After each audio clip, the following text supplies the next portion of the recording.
Hello, everyone, and welcome to Power Hour Coaching with me, Bernadette Boas of Fire Coaching. And I really help female business owners and corporate professionals to really ignite their leadership within themselves so they can create the riches in their work and life that they deserve. So what we do here with Power Hour Coaching each Thursday at 1 p.m. Eastern Time is I answer your questions, and I answer and coach you around any challenges or opportunities or decision making or anything else that you might be dealing with at work or even at home. So each and every Thursday at 1 p.m. Eastern Time, we do that. And what you could be doing throughout the week, as well as while we're live, is you can leave comments and with your question, with your challenge, with a story you might want to share with me. You might even want to come on live with me and I can provide you firsthand coaching. And to do that, all you need to do is leave a comment saying, I'd love to, get live coaching. And I will send you the link while we are live that you can then join me in the studio. So don't sit there squirming all by yourself, wondering what to do or how to do it, or what ideas you're struggling with. Make sure that you're getting the help and the support that you need and deserve. All right. And that's what our goal and objective here is with this Power Hour of Coaching. And it is coaching. So how does coaching differ from, just providing tips and advice? Now, if you were with me, one-on-one, or if I do get your question and you're there to, even interact with me, basically what I would be doing is just simply asking you, a lot of questions around your own question. I would ask you questions or around the challenge or the opportunity or the decision that you're working through, because my goal is for you to lead yourself to the answer, to the solution, solve your own problem. And yet at the same time, because I definitely have a strong background in both consulting and coaching, I consider myself more of a hybrid, and I might just, help lead you where it is that you want to go. But my intent is to arm you with the knowledge and the expertise and the strategies in order for you to be able to, to lead your business or your life on your own. Okay. So that's what it's all about. So we'll get into it. Let me highlight. We have 3 questions. We have 3 questions this week. So let me just highlight what it is that we'll talk about, and then we'll take one at a time and address them for you. Let me make one more note. Sorry. Let me make one more note. I am broadcasting through StreamYard, and I'm broadcasting on LinkedIn, on Facebook, on YouTube, and on Twitter. So anywhere you might be watching this right now, StreamYard may ask you to authorize them for me to see your name and your little profile picture. Now, it won't prevent you from leaving a comment and from me seeing it. So if you don't want to have your name or your image part of the stream, then don't worry about it. But if you do and you want me to talk to you directly, then just hit on the link that they provide to authorize them for me to see your name along with your comments. But at least get your comments in and get the questions and the challenges addressed. Okay. All right. So what we're going to go over is, how can I become more self-aware? Was one question. Another one is, I'm new to my role and want to make a good impression. What should I do? And then I received one not too long ago, how to stop getting emotional and overreacting to feedback. Great questions. All of them are great questions. And so again, my approach to coaching is to ask you a lot of questions about whatever it is that you're bringing to me. So in this case, it's these 3 questions. Keep in mind, in an hour, I'm here for as long as you're here and as long as I have things to be coaching on. So although I have these 3 that we'll start addressing, if you happen to pop in and you happen to have a question or a story, then I'll also make sure I get and pay attention to you as well. So just because I have some already lined up doesn't mean you can't still be leaving your comments. All right. So how can I become more self-aware? I love this question. Because I'll be honest with you, I come from a heavy 25-year corporate background. I've been on my own um, since 2008. So about 14 years is that? So my, corporate background is still very substantial to everything that I did and operated and how I operated for those 25 years. And I'll be honest with you, I was very unself-aware. I saw myself in the mirror every day, but I didn't necessarily look and pay attention to being conscious of how I was coming across, how I was behaving, how I was expressing myself, how I was acting. I just didn't. I didn't really pay attention to what many people might call woo-woo. As a matter of fact, I have a program called It's a How-To, Not Woo-Woo. Simply because for the first 45, 46 years of my life, I really never kind of walked around thinking to myself, I wonder, kind of how do I act, or how do I behave? How do I come across? How do I express myself? How do I communicate? How do I build relationships? It wasn't important to me. It wasn't important to me. I just felt that all I had to do, and maybe you can relate to this, all I had to do is do a good job, be as productive and as effective and as efficient as possible, bring in the money, so they say, and get results. And anything beyond that, whether or not how I did that or how I approached that, wasn't important. It was kind of more so the mandate that, what are you going to do for me today? Not how are you going to get there, and whether or not it's, collaborative and engaging and influential. It's just more so what are the results that you're going to get from me?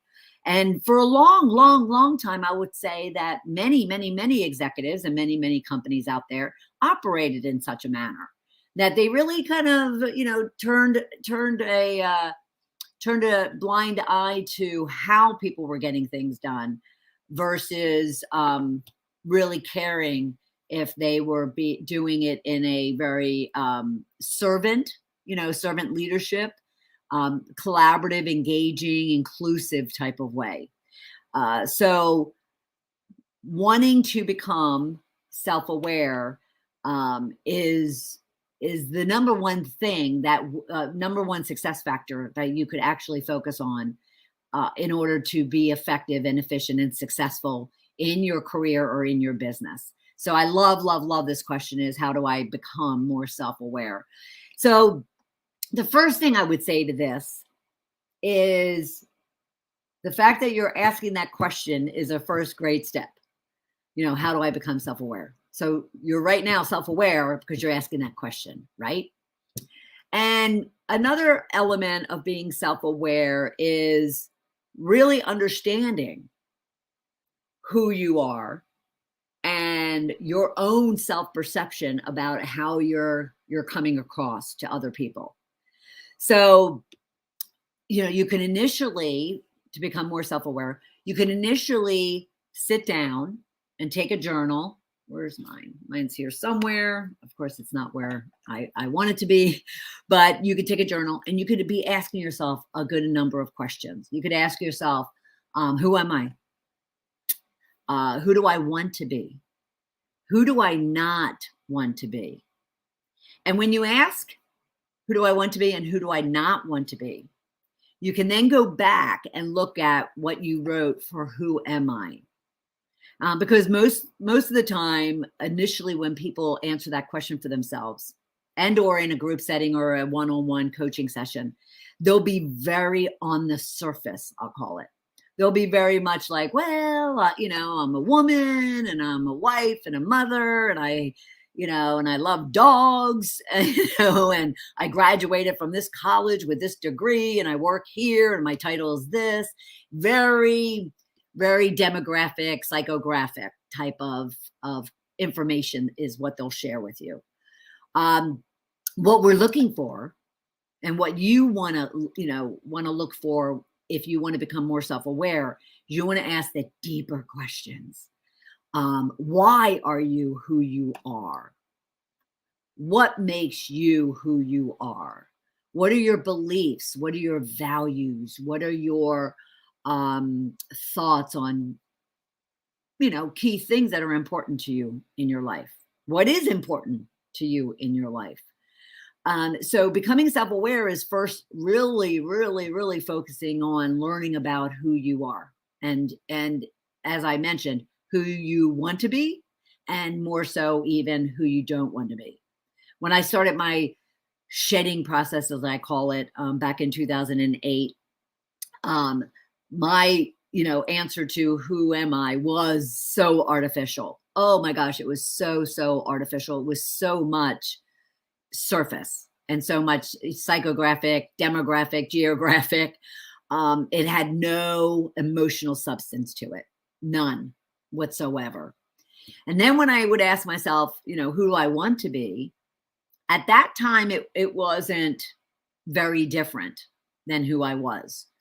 But as my shedding went on, and I would say a year, 2 years, let alone 14 years later, it changed drastically. So at that time, though, that question wasn't very different than who am I?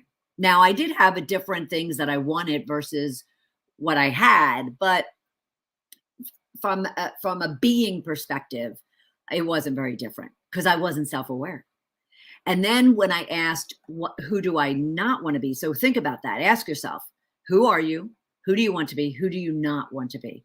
When you start asking that question, well, that just, kind of for me, 14 years ago, just set off alarms, the sprinkler systems, putting out the fire, because there was a lot I didn't want to be.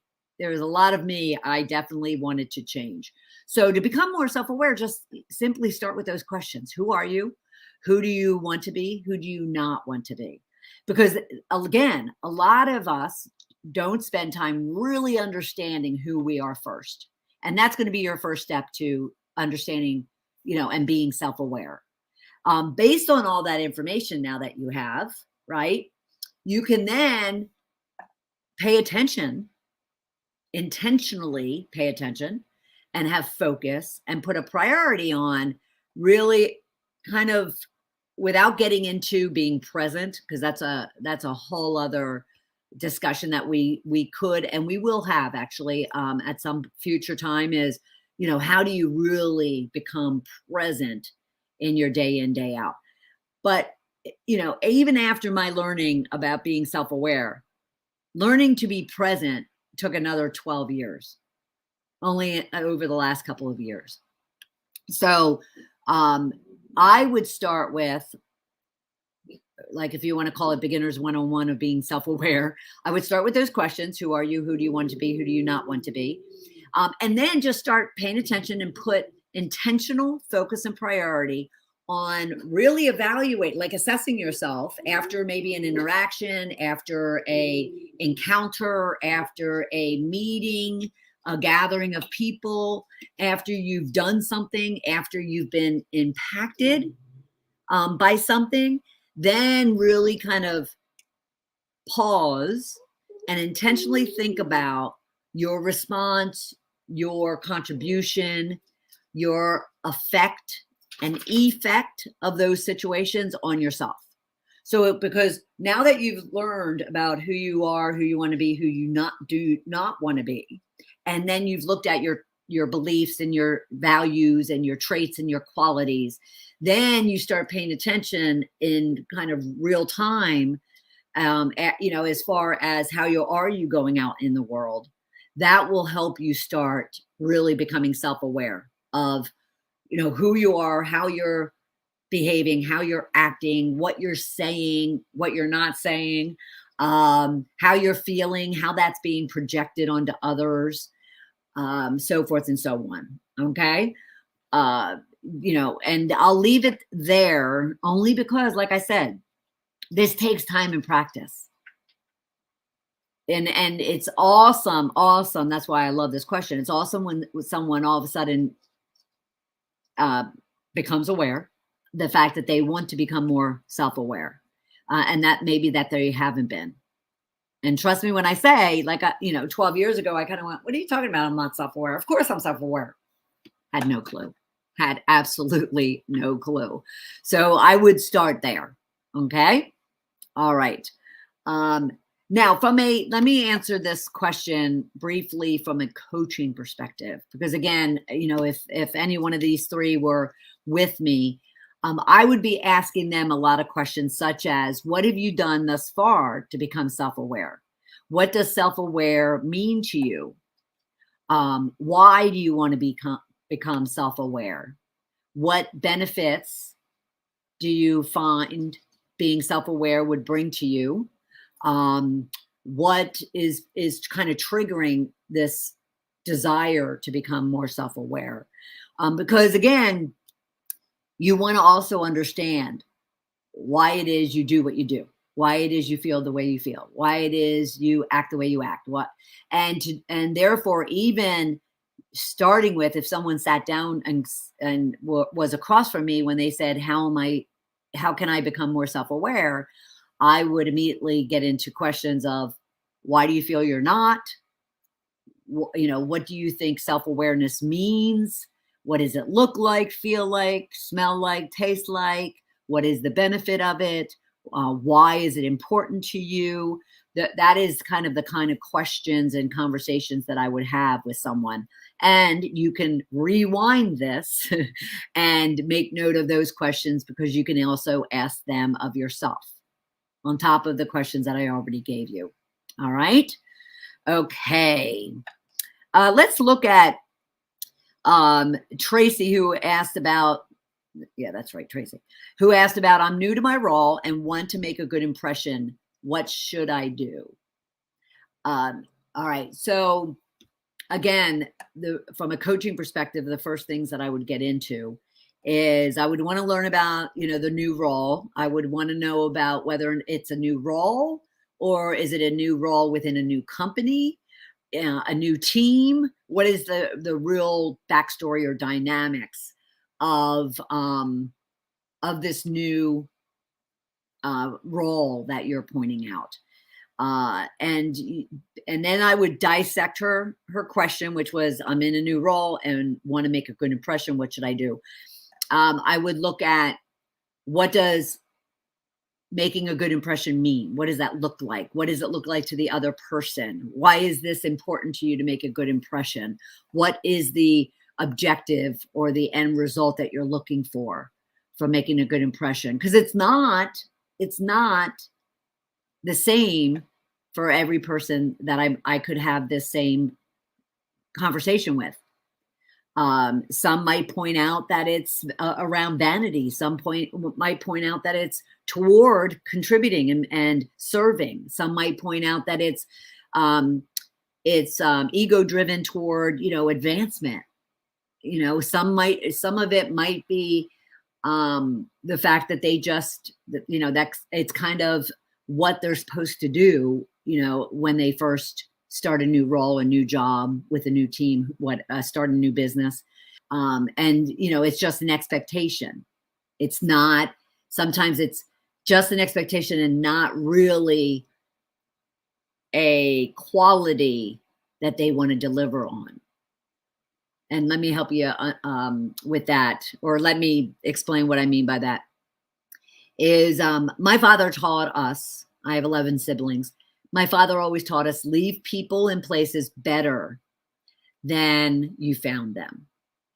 And I would say, very honestly and openly, for the first 25 years in my career, I held on to that belief he wanted to pass on to us, or that quality that he wanted to, he passed on to us. I didn't act on it. I might even have sat across the table from someone and said, oh, it's really important for me to leave people in places the way I found, or better than I found them.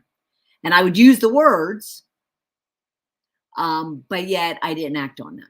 And so when I started becoming self-aware and started looking at kind of, how did I deliver on that, it wasn't authentic. It wasn't true.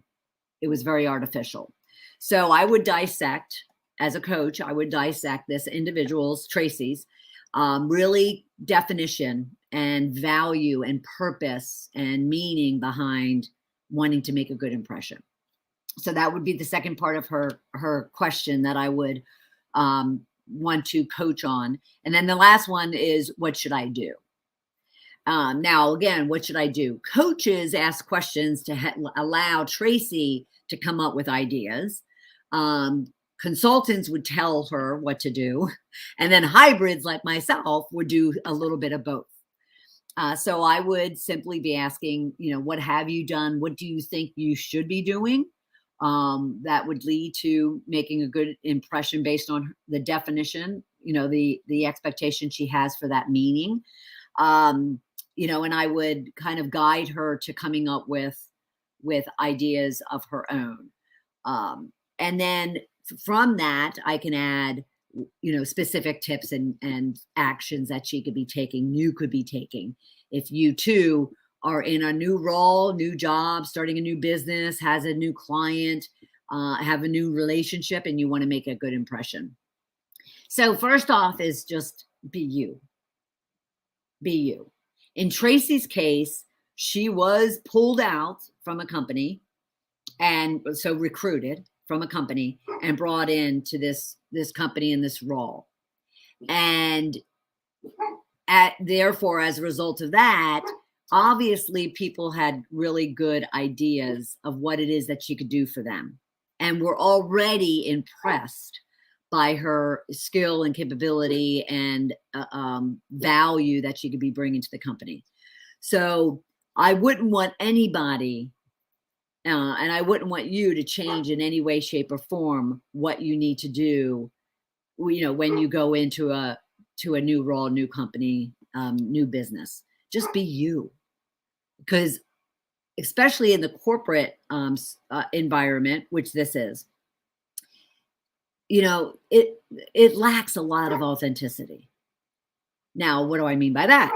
And, why am I being mean and cruel, and offensive to many of those that work in corporate who are absolutely fabulous, wonderful, authentic people? But we've all heard the terms, politically correct and towing the line and, fake it till you make it. So there is a lot of area and opportunity for people to not be authentically themselves. So maybe you're a very boisterous, outgoing, social, to an extreme, and yet you're working for a very conservative company. So you work to tone it down. Well, the minute you do that, you're no longer authentically you, right? So at the same time, if you're kind of a wallflower and shy, and then all of a sudden you're, really pushing through all that and acting in a way that's not naturally you, because you feel that you have to have these qualities, these traits, these skills, these abilities, well, then you're not being authentically you, right? So, and there's a difference between being authentically you and wanting to learn skills that you may not have, that you are being told that you should work on, but those are skills. They're not who you are as a person. So over the last, I would say 3 or 4 months, I've been, knee deep in doing DISC assessments. If you're familiar with DISC assessments with a number of leaders. And, that looks at different styles and communication approaches and different factors of an individual's style. You could call it personality, but style. And, and it's DISC, DISC. So it's dominant, influential, steadiness, and conscientious or compliant. And each one of those styles have very specific attributes or qualities of that style. So Ds are very dominant. So they're very assertive, aggressive. They're very bold. They're very much risk takers. They can be blunt. They can be unemotional. And then you go all the way to the side of the C, conscientious, and they're very analytical and very purposeful and intentional. And they can or cannot be, social, or they might be a, wallflower, or they might want to, kind of be a recluse. So you have the extremes. Okay. The reason why I bring that up is one really important element of what DISC looks at is one's natural style and one's adapted style, because they recognize that someone might be naturally a DI, for instance, which I am, all right, a DI. I'm dominant and, and an influencer. And yet adapting in the workplace because of the environment, the culture, the requirements, expectations, one might adapt their DI to be more DI, even some C and S. Bring up the analytical, bring up the details, bring up the conscientious, bring up those other factors, because that's what the role or the company or the culture or the team requires. And that can work for someone and against someone. So I bring that up to say, start with who you are and what, strengths and reasons and goals and expectations someone even hired you in for, because Tracy's in a new role. And it is with a new company, by the way, a new role, a new company. And she wants to make a good impression. I would just start with, why did they even hire you? And so that's what I asked her is, why did they hire you? What did they see in you? What do they expect of you? What are, their goals for you? What are your goals for yourself? And then if you want to make a good impression, be a key contributor, be effective from day one, be you would be my first, point of suggestion. And then do your role. You have your role, you have the outline, the jobs, the responsibilities, the skills required, so forth and so on. So just start acting on it. Start acting on it. Of course, we can get into a lot of other tactical things like, be resourceful, take the initiative, all that from being, from creating a good impression. But be you, do the role that you were asked to do, work to exceed expectations. I do a lot of coaching and provide a lot of guidance on, not just being status quo, not just meeting expectations. Why do anything if you're not going to do it all out, right? Leave people and places better than you found them, as my dad said. So exceed. Start from the very beginning, have your goals, have your measurements, and then bump them up and work to exceed expectations. And now that doesn't mean killing yourself, mind you, because I have a lot of very, A personalities, or you could call them D's and I's, but some S's and C's are as well. I'm not asking you to exceed expectation to the point of killing yourself, but don't just be status quo, exceed expectations, and that will set a really good impression. And then one thing that I actually do a lot of coaching on, and I can recall myself and a number of my clients do the same, is really understand your role and your contribution to not only your role and your function and what it is that you've been tasked to do, but what is your linkage? What is your dependency? What is your contribution to all the other members or functions of your team as well as your company? So, a lot of people go in, they're tunnel visioned into keeping their head down and doing their job. And they really don't look around to figure out, oh, wow, how can I help Joanne? Or what does Bill need? And how does what Bill and Joanne, what they're doing kind of affect me, but also what effect does my work and my function have on them? And if it does, and there's interdependencies, then how do I support them? How do I contribute to that? And then ultimately that kind of leads to the ultimate team and then the company as a whole. If you really want to make a first impression from the get-go, ensure that you really have a clear understanding of how your role contributes to the rest of your team and the company as a whole and the success of the company and the team, not just you. Now, I know, especially when it comes to performance review periods, like we're in for some of the companies, it's kind of like, well, I'm concerned about my raise, my bonus, my promotion, my advancement. Yes. And I understand that. But also make sure you're grounded in wanting to leave people in places better than you found them and wanting to really understand your role and your part to the overall goals and objectives and success of your team and your company.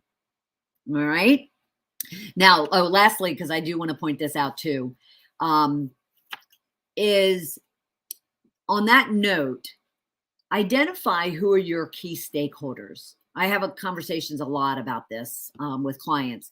And again, what I mean by that is there's always, a person or multiple people that are really dependent on you. All right. They're dependent on you as a person. They're dependent on you and, whatever, outcome or deliverable or content that you're responsible for. They might be dependent on you for your decisions, for your follow through, for your actions, for your leadership, you name it. As well as you're obviously, have dependencies to other people as well. And really understand who those are. And it's not just your boss. And that will be the number one response when I ask someone, who's your primary stakeholder? My boss. Well, it may not be.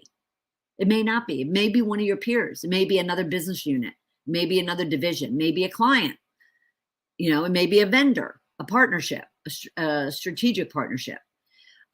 So really think about who your key stakeholders are and understand that. Who is and stakeholders, others might say, who's my main customer? And so however you define it, even within a business, people will say my customer, and especially if you go from like marketing to sales or marketing, well, more so business to IT. They'll call each other customers. My customer is the business. My customer is marketing. My customer is sales or stakeholder. I'm using them interchangeably. Okay. So think about that. That'll be a huge differentiator for you. If you really kind of have that understanding and then you actually act on it and others learn, that that's an area of focus for you, is ensuring that you're exceeding expectations for your stakeholders as well as then your team and your company as a whole. Okay. And then very, again, maybe it sounds tactical, but I coach a lot on it, so I'll mention it. If you want to make a good impression at any time, whether you're new to the role, you've been around for a while, definitely work on your listening skills. Actively listening, asking questions long before you start talking. Okay? And going back to those DISC styles, oftentimes a lot of DISC, a lot of the S's and C's, they're steadiness and conscientious or compliant. They're pretty much the quiet ones. They're not the extrovert like the I is, and they're not as forthright and aggressive as the D's are. Although D's can be introverts, but they just act and behave in a very D type of way. But S's and C's can be kind of labeled introverts. And oftentimes they beat themselves up because they don't speak up. And they get comments that they don't speak up or they're not assertive enough or whatnot. I happen, because I've known a lot of DSs, even, DCs in DISC terms. But I'll from an English perspective, I've known a lot of they're introverted A+ personalities. And yet they are the type of people who just sit back and they just listen, observe, ask questions, and then if they have something to say, they'll say it. But they're very intentional when they say things. And those individuals are often the most powerful, influential people in the room, because they're observing and listening to everything going on around them before they feel that they have to either, make a decision, draw a conclusion, add their comments, so forth and so on. So I would also practice those skills that those individuals have, which is listening, observing, asking questions long before you start talking, because your job, especially in a new role, is really to also learn. Yes, they want you contributing from day one, but is also to learn. So focus on, listening, asking questions, observing, and learning, and you will make a good impression from the get-go, or even if you're long into your career. It's something that any one of us, including myself, can learn at any point in time, and in their career or in their life. All right. Okay. So then the next question is all about how to stop getting emotional and overreacting to feedback. How many of you have experienced that? Raise your hand. I certainly have experienced that in my day. And so from a coaching perspective, in responding to this, the questions that I asked were basically, so help me understand, first, what is the type of feedback we're talking about? And it was criticism. All right. So what does criticism look like to you? And they've responded to kind of give me an idea of what type of criticism it was. I was looking for, is it offensive? Is it diminishing? Is it demeaning? So forth and so on. And her perception of it was criticism, but it was actually feedback. Now, the reason why it was criticism to her is because it hurt. It was kind of highlighting skills that she lacked and some behavior that wasn't appreciated, that needed to be changed. And of course, any type of critical but vital feedback, we're not robots. We're not made of steel. It hurts. It hurts. So then I needed to understand from her, based on her question to me, was how to stop getting emotional and overreacting to feedback. Is both, I needed to understand, what does emotion mean to her? What did it look like? Was it, that she went inward, broke out in hives, like I used to do, broke out in hives, went dry in the mouth? Did she cry? Did she get angry and defensive? Did she, get up and storm out? What does emotional look like? And then I also needed to understand overreacting. And I was so glad, and she was as well, to really kind of dive into that. Because again, overreacting to you and me could be very different. Overreacting to her looked like, once she was done with the conversation, and I'll get back to how she responded to the emotion, but once she got done with the conversation, her overreacting was she couldn't sleep for 3 days because she just dwelled on it, and it just, swirled within every cell of her being, to the point where she just was beating herself up mentally, emotionally, spiritually, everything. And she just, it was affecting every aspect of her life. That was her overreacting. Others overreacting could be the fact that they, got angry and got verbal, and maybe even, got up and left, and, so forth and so on. And God forbid if it, moved to the far extreme of getting, kind of dangerous, confrontational, physical. So we have to understand, as coaches, we definitely can't take our clients or our, well, I'll call them clients, even if they're not paid clients, I'll call them clients. We can't just take the question or take the challenge or the situation or the decision at face value. Our job is to ask questions to fully understand the individual's meaning, interpretation, response to whatever, whatever it is that they're dealing with.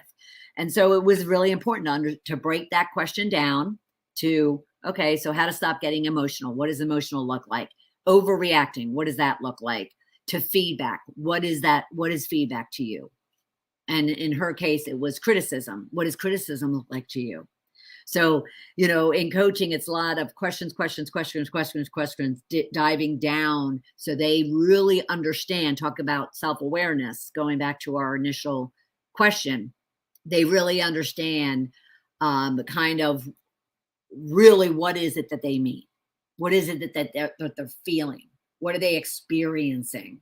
As being self-aware of really what's going on inside their head and their heart. All right. So all of that said, and that was all kind of the questions and the coaching that was being provided. I'll break it down to say, if someone wants to become less emotional and overreacting, identify where the emotion's coming from. All right. So if you do receive criticism, constructive feedback, where is it coming from? Is it disappointment? Is it pride? Is it fear? Which those two things would all lump into fear, but where is it coming from? And it may not come from, the source may not be something like right here, right now, or 5 years ago. It could be something that was happening and has happened, in your childhood. And it was a belief that then you've, kind of pulled forward into your adulthood. So you really want to get down to, why am I getting so emotional about this feedback that's being given to me about whether or not I'm showing up, whether or not I'm fully, committed, whether or not I am capable of doing my job, whether or not, I'm, treating others with respect, and I'm being considerate, and I'm listening and collaborating and engaging with others. All they're telling me is areas that I need to improve on.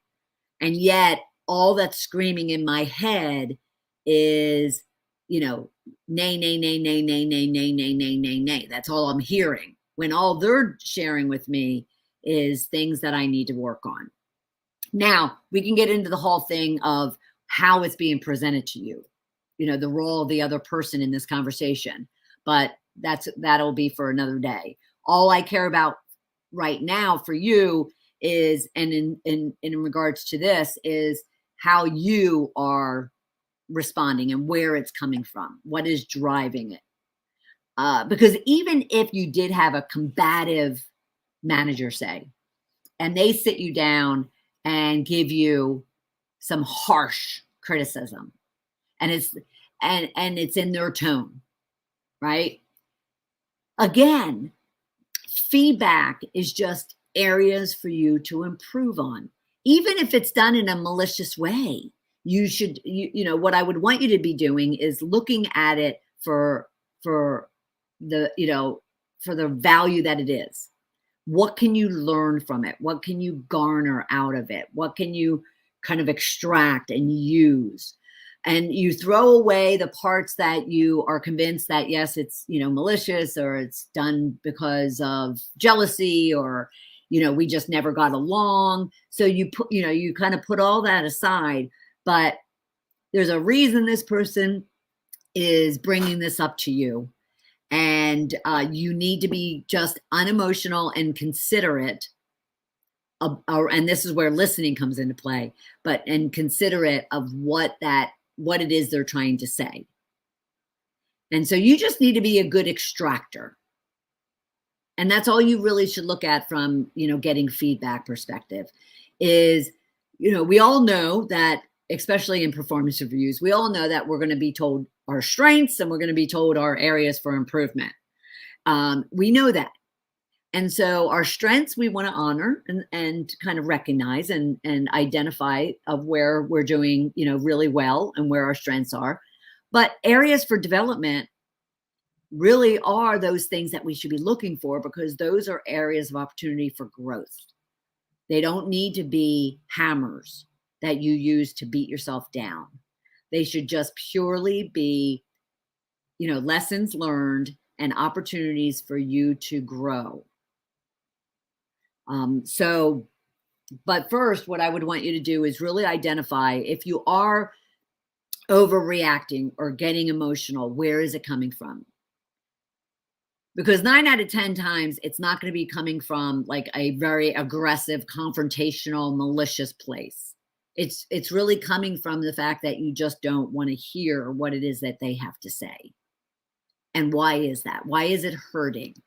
Why is it bringing up shame, pride, pain for you? I was this person at one time. I would certainly, spend nights sleepless at times. So when this came to me about, I don't know, late last week sometime, I could go right back there. But at the same time, it doesn't do anything to me anymore because I've moved beyond it. And what I've done was recognize that, yes, these are lessons. These are things that someone's saying that if you improved on this, your life would be different, that you would grow. You would be a different person, a better person, a more evolved person, more self-aware person. And that's how you want to take it is, okay, all right, it doesn't feel good. And there's nothing wrong. I don't want you to be a robot. There's nothing wrong with not wanting it or liking it. But what I would want you to focus on is, okay, all right, yes, I can learn from this. I can learn from this. Then what I would want you to do is, say you got the feedback, okay? I would want, and it's probably written down in some way, shape, or form, and maybe you're taking notes as well. Then what you could do to kind of quell the overreacting or the emotion, what you could do is look for evidence that it's true or false. All right? So look for evidence of if you're told that you're not a good listener and, you don't consider other people's ideas. Well, look for evidence in, the recent past, like, even for the last couple months of when that may be true, but also when that might be false. Now, I'm not looking for you to prove and to storm back in and debate with someone that, what they said wasn't true, because their perception is reality. All right. And that's a key thing that I coach a lot about is perception is reality. So one's perception of you, however it is their reality. And what I would want you to do, though, to feel more, comfortable and confident in accepting that feedback as a learning opportunity is to simply look at, is it true and is it false? And if it's true, then guess what? There are things you need to work on. If it's false, then the next question you want to ask yourself is, okay, then what is happening to where they have this perception of me, which is their reality, and yet that's not what my history, that's not who I am. And then kind of get clear on, okay, are you adapting? Are you doing something differently to where that individual sees you differently than someone else? All right, then I'll take it to the next extreme. If you should find that, because it happens, if you should find that, yes, these things that are brought to me, all of them, one of them, whatever, is not true, and this person's being, to you is being unfair, then you've walked through and you've gathered evidence of it not being true. So you can go back and have a conversation unemotionally, logically, have a conversation about, I really need some more understanding and clarity around this one issue you raised, around the fact that I don't listen or I don't consider other people's ideas or opinions because X, Y, and Z. Because you have the evidence. You just went through that for yourself to keep yourself from being emotional and overreacting. And so then you have a conversation to point that out to them. And they might actually, all of a sudden be like, well, you know what? You're right. You're right. They might also say, well, let me give you a few examples with facts that to kind of validate why I raised that issue to you. And so it's just conversation. You're just having a dialogue. So you have an understanding of what it is that you need to work on. We all have to work on something. Everybody. Your CEO, your chairman, your board of directors, everyone has things that they're strong at and things they need to work on. So you're no different. You're no special. And therefore just accept the feedback of what it is that you have to work on, or what it is that you need to change, what needs to be shifted. Accept it as opportunities to learn more about yourself, which is what we talked about at the very beginning, and to make changes that'll only make you a better individual, let alone a contributor to someone's business and team. Okay. Now, another thing, well, I'm going to mention it too. Another thing that you could do is you could go and seek feedback from other people after you've, kind of reconciled the feedback that you've been given. And the feedback that I'm saying, I'm leaning to is not proving this person wrong, that this feedback, isn't true. It's more so like, okay, so what would you suggest? This is the feedback that I've been given. This is often done when people do 360s. So 360 assessments are, say I was having a 360 done of me. 360s are where your peers, your employees, your colleagues, which could be apart from your peers, it could be other people in different functions of the business, as well as your managers, all assess your performance, what your strengths are, what your areas for growth are, and provide you any other recommendations or suggestions to how you can, maximize and optimize your position within the company. And so even, all of that is just great, valuable feedback.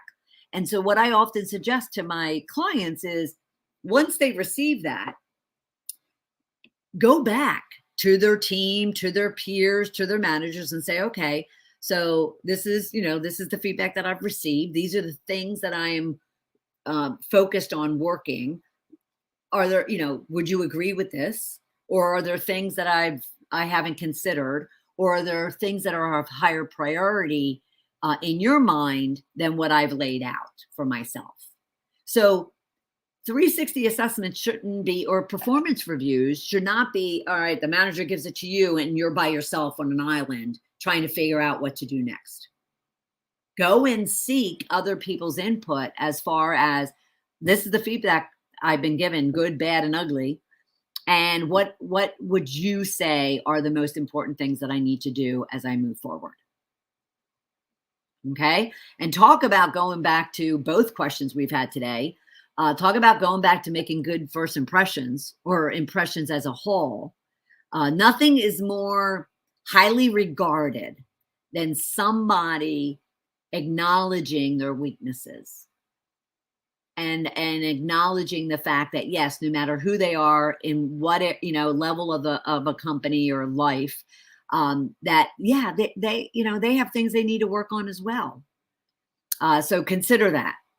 And then it brings us back all the way. It even links in very nicely to feedback is another element of you becoming more self-aware. And, you can't beat that, right? You can't beat that. Okay.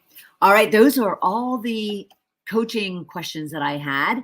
And I'll take a look to see if there's anyone else. And keep in mind too, before we go, at any point in time where if you were to leave a question or a situation or a challenge or a story that you want some coaching on, you can leave it on, my Shift to Riches Today Facebook page, our Bernadettes Story Twitter page, obviously LinkedIn, also our Shift to Riches Today YouTube channel. That's where we're broadcasting. You can even email me at bernadetteboas@balloffirecoaching.com. And I will get out to you, I'll say immediately, but I'll get to you directly.